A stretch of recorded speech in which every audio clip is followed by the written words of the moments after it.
Hi guys, welcome back to another vlog.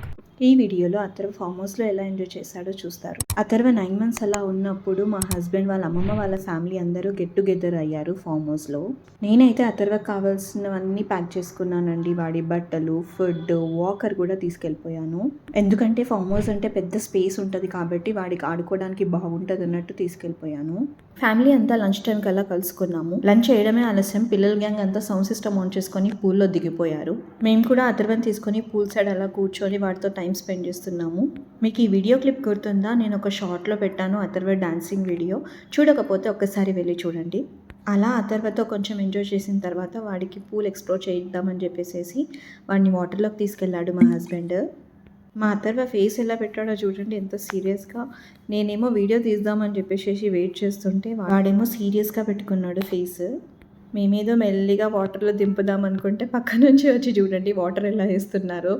అలా కొంచెం సేపు అయిన తర్వాత ఇంకా నేను అథర్వని తీసుకెళ్ళి డ్రెస్ చేంజ్ చేయడానికి తీసుకెళ్ళాను.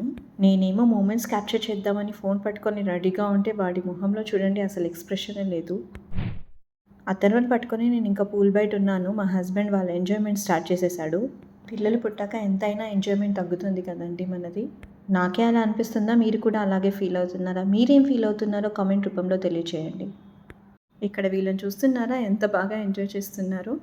అథర్వ పుట్టినప్పటి నుంచి తిరుపతికి వెళ్ళాము. దాని తర్వాత నెక్స్ట్ ఇదేనండి బయటికి రావడము. అందరూ పూల్ టైంని ఎంజాయ్ చేస్తున్నారు కదా అని నన్ను మా ఆయన జాయిన్ అవ్వమని చెప్పారు. నేను వెళ్ళి డ్రెస్ చేంజ్ చేసుకొని పైనుంచి తీస్తున్న వీడియో ఇక్కడ. అథర్వని మా అత్త ఎత్తుకున్నారు. మా ఆయనేమో నన్ను రమ్మని పిలుస్తున్నాడు చూడండి. నేను కూడా పూల్ టైం ఎంజాయ్ చేసిన తర్వాత ఇంకా ఈవినింగ్ అందరం రెడీ అయిపోయి ఫ్యామిలీ పిక్చర్స్ తీసుకున్నాము. అథర్వ నైట్ చాలా తొందరగా పడుకున్నాడు, ఎందుకంటే డే టైం అస్సలు పడుకోలేకుండే. మార్నింగ్ కూడా చాలా లేట్గా లేసాడు. నేను కూడా వాడితో పాటు పడుకుండిపోయాను. అథర్వ లేచిన తర్వాత నేను అసలు వాడితో ఫోటోను దిగలేదని చెప్పేసి ఇక్కడ ఫొటోస్ తీసుకున్నాను చూడండి.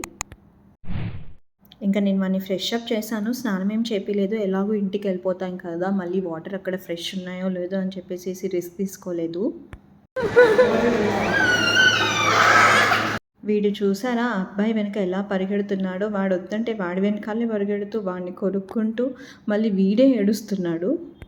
వీడు వెంట పడుతుంటే పాపం తప్పించుకొని తిరుగుతున్నాడు. అయినా తగ్గేదేలే అన్నట్టు మా అథర్వ వాడి వెనకాలే పడుతున్నాడు. ఆడుకుంటున్నాడా అంటే అలా కూడా కాదు. చూసారా పట్టుకొని ఎలా అటాక్ చేస్తున్నారు. వాడిని కొరికి వీడే రివర్స్ ఏడుస్తున్నాడు. ఎందుకు ఏడుస్తున్నాడు అనుకుంటే వాడు అరుస్తున్నందుకు ఏడుస్తున్నాడంట. మళ్ళీ ఈ పాప వెనకబడ్డాడు. అథర్వకి ఈ బాబు చాలా బాగా నచ్చాడండి. ఎంత వద్దన్నా కూడా పాపం వాడి వెనకాలే పోయి వాడిని కొరుకుతూ ఉన్నాడు. పాపం అంత సతాయించినా వాడు ఏమీ అనలేదండి. వీడి దెబ్బకి పిల్లలందరూ బయటికి వెళ్ళిపోయి పాపం అక్కడ ఆడుకోవడం స్టార్ట్ చేశాడు. వీడొక్కడే అయిపోయాడు చూడండి. ఇంకా మిగతా టైం అంతా గార్డెన్లో స్పెండ్ చేసాము. ఎలాగో వింటర్ కదా అని అంత ఎండ లేకుండే. ఆ రోజు అథర్వకి లంచ్ తినిపించడానికి చాలా కష్టపడ్డాను. అథర్వని పిల్లలకు అప్పగించేసి నేను మా ఆయన కొద్దిసేపు ఇలా షటిల్ ఆడుకున్నాము. ఇంకా ఫ్యామిలీ పిక్చర్ లేకపోతే ఎలా? అలా ఈ ఫామ్ హౌస్ టూర్ కంప్లీట్ అయిపోయింది. Thank you for watching.